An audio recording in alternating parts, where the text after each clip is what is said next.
Boom, there it is, ladies and gents, an exit strategy. You got into business. Did you know how you were going to exit your business? Chances are probably not. But today's guest is going to help us figure that out. Is a full exit the best choice for you? Let's find out. Shut up and sit down. Is your business in need of customers? Then you found the right show. Hernan Cias is the business bro, and he makes getting customers fun and easy. Watch, listen, and learn as each episode is designed to sell. Welcome to another episode of Business Bros. All right, ladies and gents, let's see. Who do we got on the show today? Some fire. Here we go. There's never been a better time to half retire. You hear about it all the time, though. People retire and then they die. You see, purpose is important, and without it, you got nothing. But you don't want to be stuck in your business either. So with proper training, tools, and support, you too can put yourself in a position where you can half retire. Curious to find out how? Me too. Let's welcome to the show, author of Half Retire, Keep Your Business, Ditch the Stress, Jim Muehlhausen.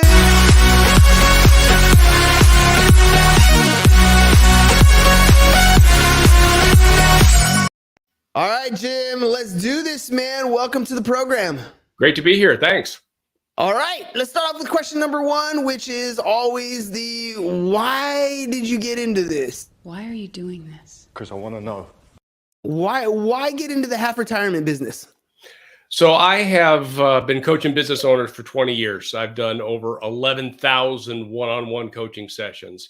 And you know what happens when you do that many? You start to see patterns. Yeah, and the pattern that I started to see is that business owners fall into three buckets. And they either cannot afford to sell their business, right? They make $300,000 or $400,000, and then they go to the broker, and the broker says, "Hey, we can get you $1 million for this." And then they start saying, "Well, I got to pay you, and I got to pay taxes, and I got to pay, the accountant, and I got to pay all these fees." And by the time that I'm done, I could just run the business a year or two more and be in the exact same position as if I sold it. Which leads to a saying that goes around the exit community. People don't sell businesses for money. They sell them because they're frustrated. I just don't want to do it anymore. My BS meter is full. And so we don't want to do that. It's just a horrible economic decision because how about this? I've had people take the lump sum of money that they get from selling the business and then go buy an annuity. So they had a $300,000 annuity. Now they trade that for $600,000 in cash and go get 5% return on that cash.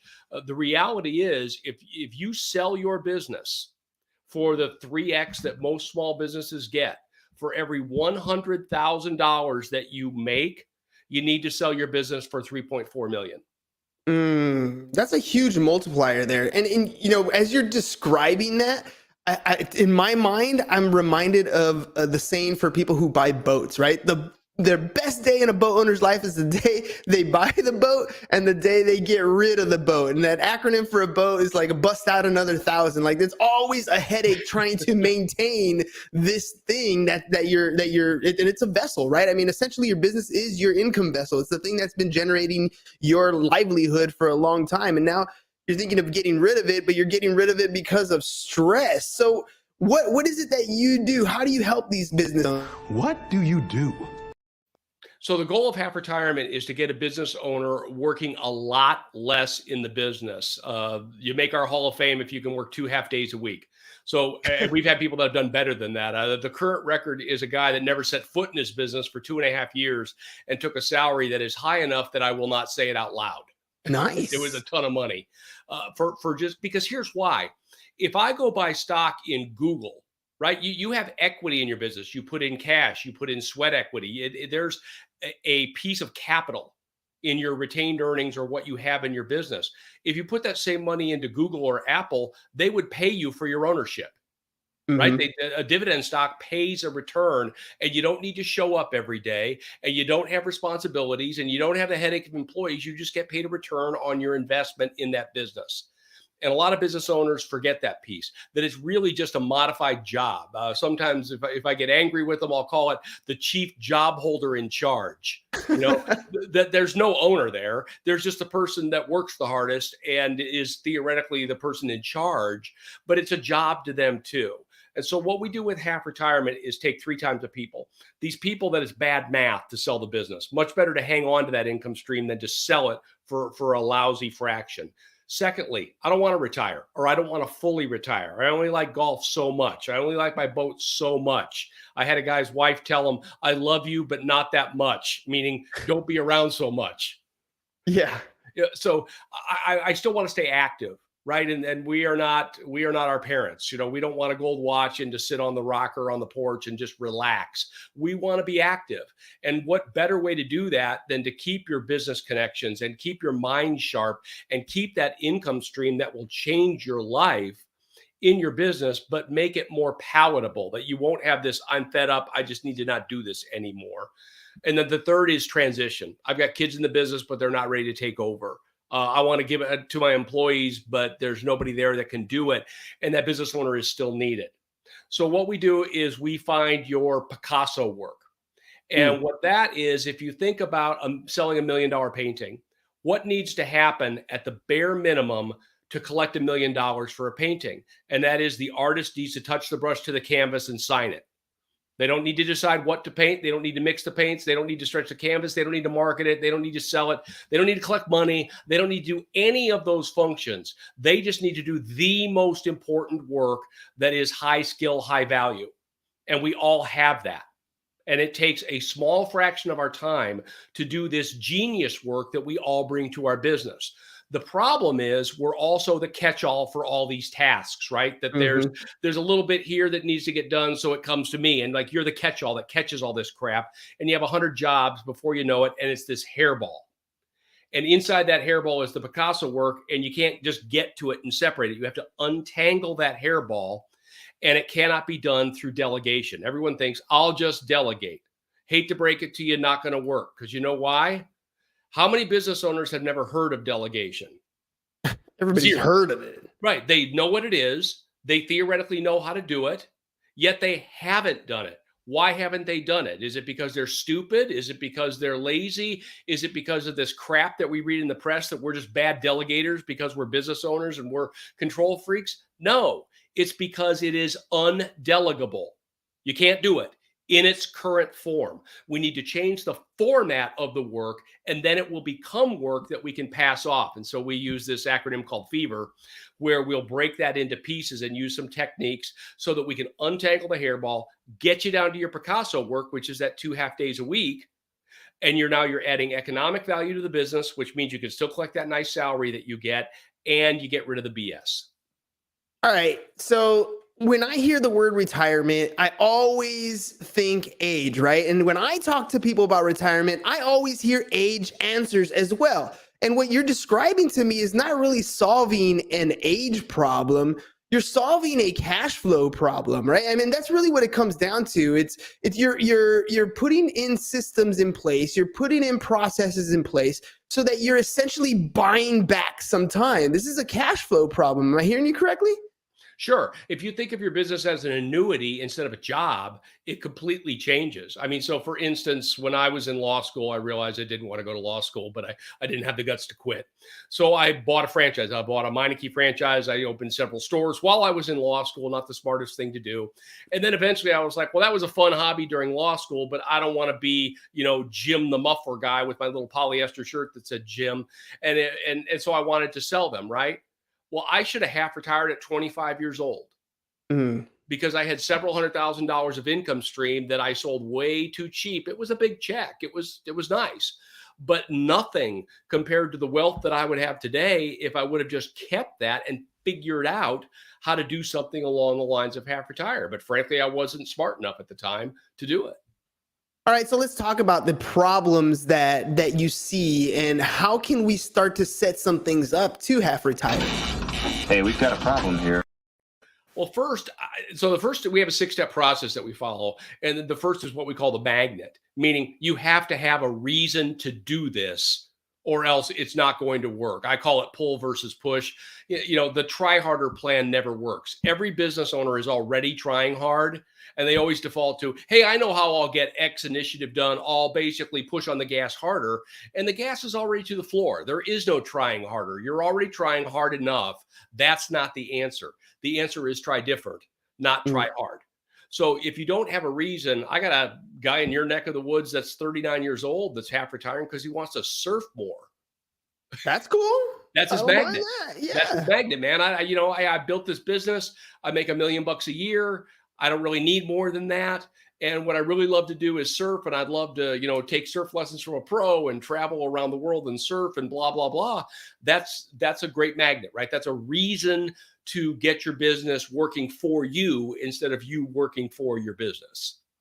All right, well, let's talk about that. I mean, 39 years old, you talked about the scenario where you were 25 years old. Who is an ideal person that can set themselves up for half retirement? I mean, are we talking somebody who's in the startup phase? Are we talking somebody who has something established? I am looking for qualities beyond the physical.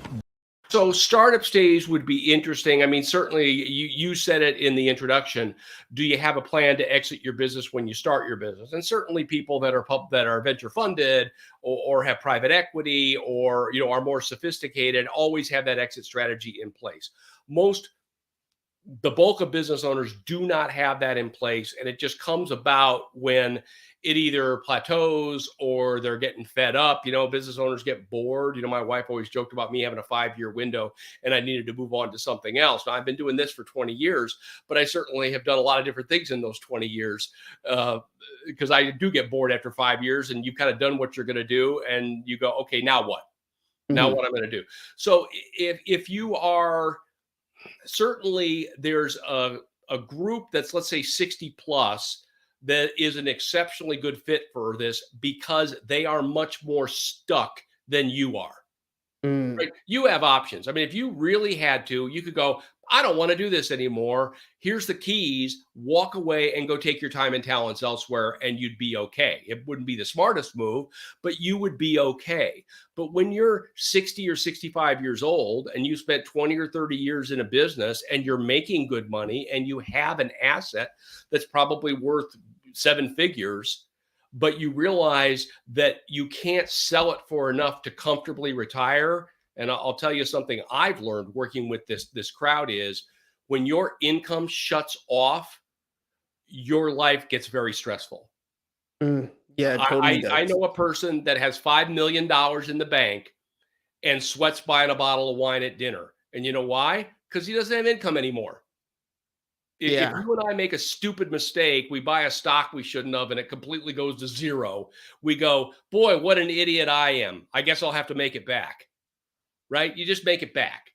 But if you don't have income and now you're on fixed income, I had somebody call it fear of fixed income. And I'm like, I'm going to steal that from you because that's exactly what it is. You shut off your income, your life is going to get worse unless you have, Elon Musk money. Let's call it 10 million bucks. If you got 10 million bucks, ignore what I said. But if you don't have 10 million bucks, I promise you're going to sweat money. And all the financial planners will tell you, oh no, you only need, $3.2 million or $1.8 million. And of course, that plan is based upon you will die at 87 years old and spend every cent that you have. And no one wants to do it like that. Not smart financial planning that way. You're exactly right. So, okay. When we're talking about this, I mean, there's so many opportunities right now for different types of businesses to set up different types of automations. Never in our lifetime have we had the opportunity for software, for example, to automate a lot of the things that we do in our business. Never in our lifetime have we really opened up the ability to hire people in other parts of the world other than right here at home to run our businesses. So at what level are we talking about where the income stream is something that we can automate? Is this something that we can set up? Why wait till I'm 65 when we can set these things up and start building multiple assets, multiple income streams as we move forward? Sure. And that's a little bit of a generational thing. So I'm going to amalgamize people. If we're talking people 55 and over, they are very reticent to do things like you're talking about. I mean, I've been offshoring since 1997. back before any of these boards that you've heard of existed. I was doing that because I am of the opinion that I want a business model that's a dimmer switch, not a light switch. The most expensive thing in your business is employees.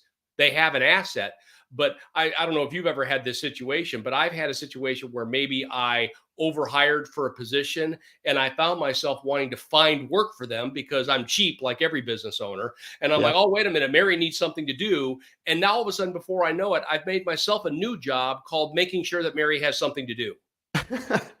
I don't know if you've ever done that, but Guilty, I sure have. absolutely, And then that's stupid. Your time is the most valuable in the entire organization, and you literally have flipped it upside down, and you're doing it the wrong way. Now, the most talented and expensive person is finding work for perhaps the least talented and expensive person, the new person, so that they can stay busy. And I said, I just don't want to do that. I want it like a dimmer switch where our IT guy actually moved to Canada recently, but he was in India for many years. And there's some weeks he doesn't even do anything for us. And some weeks he works 50 hours. And that's what I want. I want to be able, if I need him, I'll pay him. If I don't need him, I don't want to pay him. Yeah. But that's a little bit different. That's the whole value of having the outsource thing, right? It's more like a gig economy. Like, this is what your job task is. I need you to complete it. But that person that you're bringing on board is also a 10 at what they do. It's different because, you might be the most valuable time asset in your business, but it doesn't mean that you have all the greatest skills to complete the task. It'll take me, 10 times as long to complete that same task that it'll take him. And I'm willing to pay that difference. How do you switch that mindset over so they're not, worrying about paying somebody for something? Because you're right. A lot of business owners always look at that bottom line and they're cheap versus trying to quantitate that time value. Well, this is a complicated issue, and I may drift into psychotherapy here, and I'm not qualified at all. But I have been around a lot of business owners, and I think just like a typical business owner too, I have my own quirks. But I think a couple of thoughts. Number one, I think that we view our own time as free, right? Why would I pay? And then you couple that with another very common one of, I don't view it as the business's money. I view it as my money. And I know that if I spend, I've got an artist that we use in Argentina, and he's fairly expensive. He's $30 an hour. That's pretty expensive, but he's good. And, eventually you graduate to that. You get $5 artists and they're not very good. And then 10, and then eventually you go, I just need somebody good and I'll pay. And so if I give them a PowerPoint deck, it might be $500 to get it the way that I want. And so the real question is it worth the $500 to the business? And here's part three, the cycle. Do I have faith enough in my business to lay down that $500 bet? And I think that a lot of people, when it really comes down to it, don't have faith in their business model, that they will make more than that back, and that is part of why they cheap out. And if that is the case, fix your business model. Yeah, I totally agree with you there. And it is a confidence issue, an esteem issue there. And I heard it said before that money is the most replenishable power source on the planet. Like, we could go out and make more and go earn more. That shouldn't be an issue. And yet it's one of those major roadblocks for a lot of businesses. Cash flow problems. I mean, everybody has them. We have them in our personal lives just as badly as we have them in our business life. When you talk about, I guess it's a matter of commingling, right? This is the business's money versus my money. I think some of that mentality is because at the end of the day, a lot of business owners don't get paid until everything else is paid out. Do you have to sit down and have some of these P&L conversations, some of these cash flow statement conversations with them and restructure some of those things? Well, it could be. And, there's a lot of talk around this pay yourself first, and there's books that are written on it. And there's, consulting firms that basically this is their main thing. And they're like, no, the first thing you do is you pay yourself $100,000 and then everything else is on top of that. And that's a lovely theory if it's there. Because if I've got a break even business and I go, okay, I've had enough of this, I'm just going to cut the first $250,000 for myself. And then it's not there 2 weeks later. And I've got a payroll going. I now have a decision of, do I want to end my lease and get rid of my building? Do I want to cut some actual employees? And maybe it's there, but it assumes that there's waste there, right? It's a lot easier to grow out of that than it is you don't cost save your way to success. There's never been somebody on the cover of Time magazine that said, I saved my way to success. Right. Not That a is one. so true. That is so true. You grow your way to success. And so I always say you have to buy your time back. The situation that you were describing is not only are you getting better expertise, which I think you eventually learn by doing it enough, and you go, oh, this PowerPoint deck I did myself is good enough, but it's not great. Yes. I can't do a great deck. I have to write the copy for all my stuff, right? I can't. Copywriting is something, I mean, I know even Frank Kern talks about it where he does his own copywriting. You just can't get someone that is the creator you are to write the copy. Now, if you can't do it, then fine, hire a copywriter, but know that you should probably edit it because they just don't have that flavor that a business owner has. So, but I can't do graphics. I can barely draw a stick man. And then that makes it easier to hire someone that's really good. And, in this world, graphics matter. I mean, look at all the great graphics you guys have. That's a lot better than you and me on a split Zoom screen. Oh yeah, 100%. Yeah. And again, technology's made it just that much easier. You have to learn a little bit less, but there's still professionals who can take your stuff to a whole new level. I mean, I didn't make a lot of our logo stuff. I hired somebody to do that because I'm like you. My stick figures are lucky if they have two legs. Like, I mean, they're not very good drawings and animations, but once I have some of that stuff done by a professional, it allowed me to make a lot of other cool things using the tools that they've created for me. So there are a lot of people out there who are in a position who are looking at retirement, maybe an exit strategy, and maybe it's not today, but they're planning on it's coming up. I mean, I think it's some number like 10,000 people are turning 65 every single day for the next few years here. So there are people who are looking to exit to become half retired. So what's that process like if people want to work with you?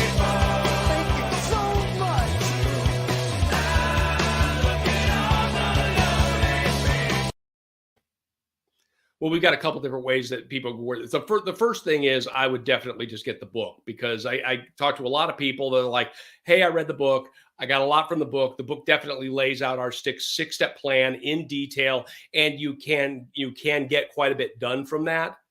I found that the A players tend to plateau.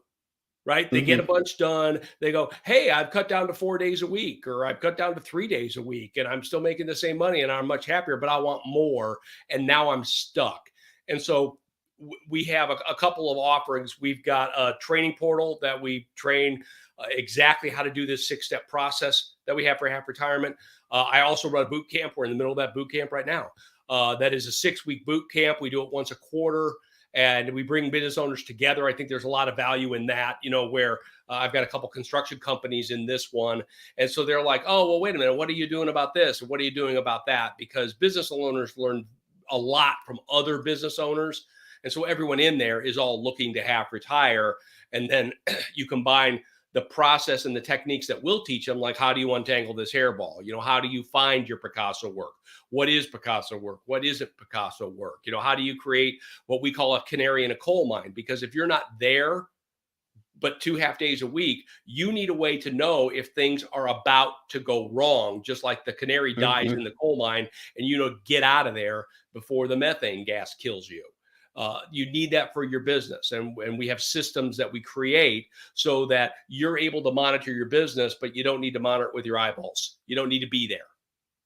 I love that. And talk to me a little bit more about Masterclass and meeting with a lot of entrepreneurs, because the fact of the matter is my podcast and interviewing people just like you has been some of the greatest education in business that I've ever come across. And it's just the ability to talk to another business owner that is having their own problems or going through their own successes or has tried certain strategies and tactics and processes and softwares or whatever it is that they're going through.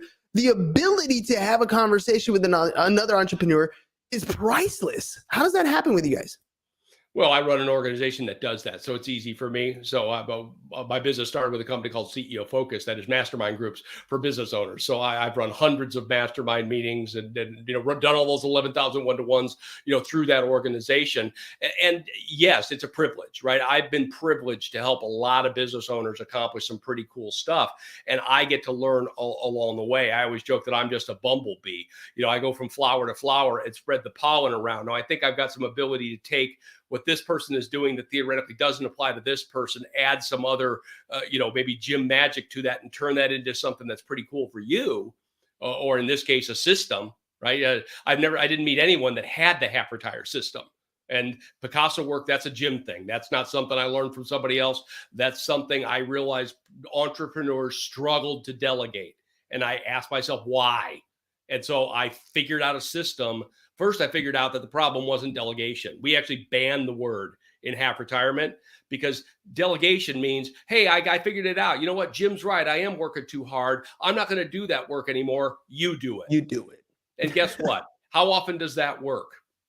Never. Nobody ever is going to work as hard or as dedicated in your business as you are. You have to have the systems in place. The only reason McDonald's, for example, is successful is because the systems are there so that somebody else can run the system, not necessarily do or make hamburgers as passionate as the McDonald's brothers did at the very beginning, right? Like that doesn't exist. You cannot delegate your way to the top, but you can systematize your way there. Yeah, and it's harder than you think, though, because so for instance, a lot of people use McDonald's and it's a great system, right? They can get people that I always say, if we traded because people complain about their employees, I go, if we traded your employees for McDonald's employees, how would your employees do at McDonald's? They go, pretty good. How would the McDonald's employees do at your place? And they're like, I'd burn the place to the ground first, right? Before I let those people work in my business. And it's like, exactly, that's the power of those systems. But I think that part of the magic is, so in step 2 of our process is actually mindset work. And this one surprised me even as I was writing the book, because there are mindsets that you have to build your business that actually work against you if you want to half retire. And so we need to remap those. But one of them is how you think about delegation. And we tend to think about delegation as a hairball. I call it task bundling. So for instance, changing a light bulb is 14 separate steps, not one. Jim, change the light bulb is not one thing. And that's how people delegate. And that's why we don't use the word. I'm going to delegate the light bulb changing to Jim. The problem is you are delegating 14 things. Usually some of those 14 steps are Picasso work, which is undelegable. So now you're trying to delegate something that a portion of it cannot be done by someone else. That is why it fails. Not because you're stupid or you don't know how to delegate or you're a control freak or any of that. It's impossible. And if you could break it down and fractionalize it, that's the F in fever that we use. If you can fractionalize it, then we can figure out which of that is the easiest to delegate, start working there, and then work up through the 5 phases of delegation. There's 5 phases. The 5th phase is the Picasso work, the stuff you can't delegate and you probably don't want to because it's worth $1,000 an hour or $2,000 an hour. And why would you give up that work when I can pay you $2,000 an hour to do it? Yeah, exactly. Oh, I got to find my Picasso work. All right, Jim, you are literally just dropping gem after gem after gem here today. So I know there's going to be people who want to half retire. They want to make their way out. So say hello to my little friend. How do they get a hold of you? If you go to halfretire.com, there's lots of great resources. I mean, you can reach out and contact us, but there's a free course you can take. There's obviously a link to the book. The book's on Amazon. The book's on Audible. You can find the book anywhere. Just type Half Retire book and you'll find the book anywhere. But I would take the free course. Download the Half Retire Blueprint. There's lots of great resources that you can get there that are all free. Perfect. All right, Jim. I mean, again, what people are not understanding is that when they have a business and they're doing everything, it's not a business. So you're owning your job. And if you ever want to get yourself out of that, you need to have a strategy in place. And Jim's allowing us the opportunity to do just that. www.halfretire.com, halfretire.com. Go check it out. So many cool freebies there, including the opportunity for you to purchase the book or get it on Audible, because that's the way I listen to books. But here's the thing, Jim, and correct me if I'm wrong. It's one thing to read the book. It's one thing to take the downloads. It's a whole nother thing to actually implement what you're learning. Am I right? Yeah. What I see getting done in the workshop versus the people that are like, hey, I loved your book. What about this and this? What the reality of it is, it's very hard to do something yourself in business. I mean, you have to go up and then do your job, but doing something like this that is, complex, but it is worth, the average half retiree adds over $1 million to their net worth. It's a big deal. And you don't need to have a huge business for that to happen. You can add hundreds of thousands of dollars to your net worth by half retiring. Well, if you're going to do something that's significant, you don't buy a $15 book and figure that that's all you need. Right. Probably going to take more than that. It's definitely going to take more than that. But step one is you got to take action. So ladies and gents, halfretired.com. You got to start somewhere. Take that first step. Jim, thank you very much for hopping on the show today. I got one last question for you. We're big on video testimonials. That is exactly how we get more customers, more listeners. What was your experience like on the Business Bros? It was great. I appreciate being here. I think you guys do a great job, and I'm a huge fan of video testimonials. I think it's also great that you go out and get them for people, because that's the hard part. Everybody knows that videos are powerful. Everybody knows that it helps you sell stuff, but it's such a pain to go get them. So kudos for what you do. Thank you very much, ladies and gents. That's it. That's what we got for you guys today. Halfretire.com. You don't have to sell your business. You don't have to get rid of it. You just got to turn it into something that is a huge asset for you so that maybe you can enjoy the California surf. That's all I got for you guys today. Ladies and gentlemen, we'll see you guys again mañana. Peace. And we're out. Thanks for watching The Business Bros. If you're ready to get more clients and want to work with the Business Bro, visit our website, www.businessbros.biz, and click on the Need More Customers button, or learn how to generate more referrals with our video testimonial packages.